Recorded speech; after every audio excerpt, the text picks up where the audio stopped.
Yosua 22 ayat 11 sampai dengan 12, demikianlah firman Tuhan ayat 11.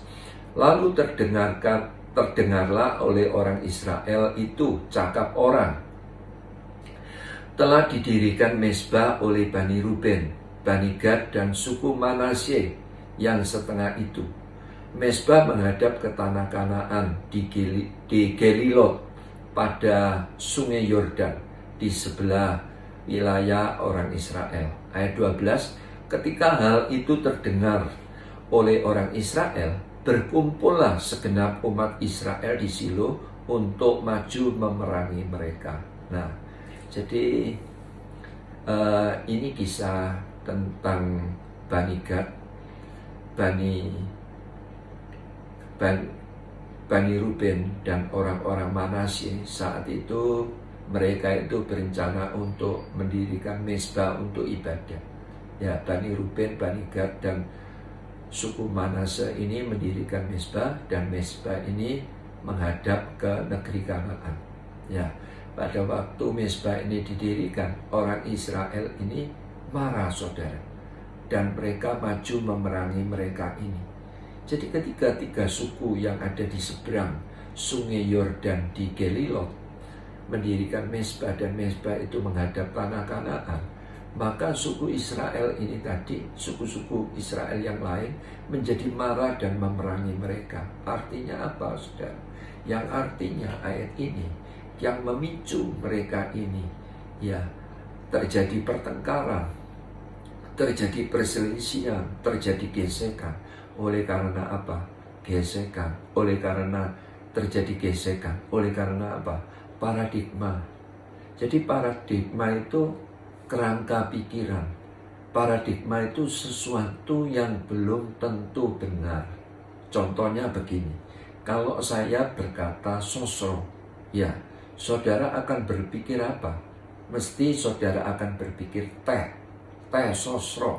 Padahal yang saya maksud sosro itu Pak Sosro, ya, kan bisa begitu, saudara, ya. Apalagi, saudara, pada waktu saya berkata Kentucky, saudara bisa enggak saudara memikir, oh, ayam Kentucky? Nah, padahal belum tentu saya mengarah ke situ. Betul enggak, saudara? Pada waktu saya berkata Holland, nah, saudara mungkin akan berpikir, kerangka pikiran saudara akan menafsirkan, wah, ini pasti Holland ini martabak Holland, mungkin gitu ya, atau bakery, Holland bakery. Nah, padahal yang saya maksud Holland, ya, bukan itu. Bisa enggak, saudara? Bisa. Jadi itu sebabnya yang memicu perpecahan, ya, paradigma.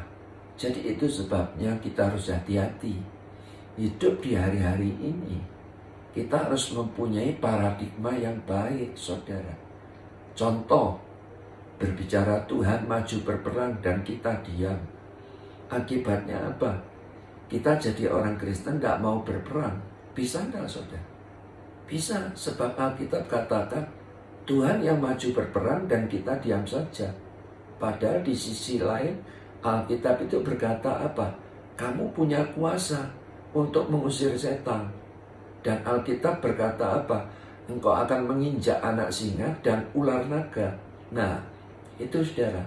Jadi itu sebabnya paradigma yang baik itu sangat amat dibutuhkan di dalam kehidupan ini, saudara. Berbicara apa lagi? Contoh, berbicara berkat. Orang bisa berpikir berkat itu apa? Uang. Orang bisa mempunyai pandangan bahwa berkat itu, ya, yang namanya berkat itu bisa pengajaran di dalam hidup kita. Luas, saudara. Bisa berbicara apa? Kesehatan. Berbicara tentang pelayanan. Kita mendapat pelayanan, itu berkat. Kita dipercayakan anak, itu berkat. Amin. Kita menghadapi persoalan, itu berkat. Untuk apa? Untuk mengubah karakter kita. Terkadang Tuhan pakai supaya kita itu menghadapi badai permasalahan. Bisa enggak, saudara? Bisa. Apalagi berbicara cinta, Orang bisa berpikir pacaran mungkin begitu ya. Padahal yang namanya cinta itu apa saudara? Yang namanya cinta itu bisa diartikan mewujudkan rencana Tuhan. Cinta itu terus bergerak, bergairah ya. Untuk apa? Untuk terus mengejar Tuhan. Nah itu sudah luas. Jadi paradigma sejak dari zaman ke zaman ya dipakai iblis untuk apa? Menyesatkan, memecah belah, untuk menghancurkan orang-orang percaya kepada Tuhan. Jadi setiap kita itu punya panggilan dan tugas yang berbeda. Tetapi oleh karena paradigma kita tidak hati-hati, ya kita bisa tidak sama-sama lagi. Kita tidak bisa bersatu. Kan begitu. Oleh karena apa? Paradigma. Itu saudara. Apalagi oleh karena paradigma kita bisa salah paham. Kita bisa salah pengertian. Betul tidak saudara? Oleh karena paradigma yang berbeda, kita bisa menghakimi orang lain. Jadi itu sebabnya begini saudara, menghadapi hari-hari di dalam kehidupan di zaman sekarang ini, hati kita itu tidak boleh cemar. Jadi yang artinya kalau kita tidak mengerti, kita diem.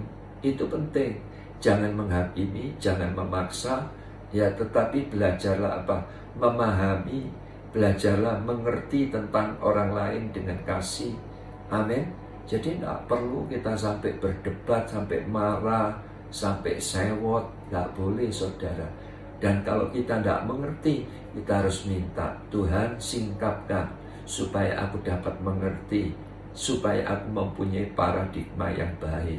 Kita harus berdoa supaya apa? Selubung atau selaput yang menutupi telinga rohani kita, yang menutup mata rohani kita disingkapkan. Saya percaya kalau kita mau berdoa, maka lewat firman Tuhan, lewat pimpinan Roh Kudus yang akan mencelikan mata rohani kita.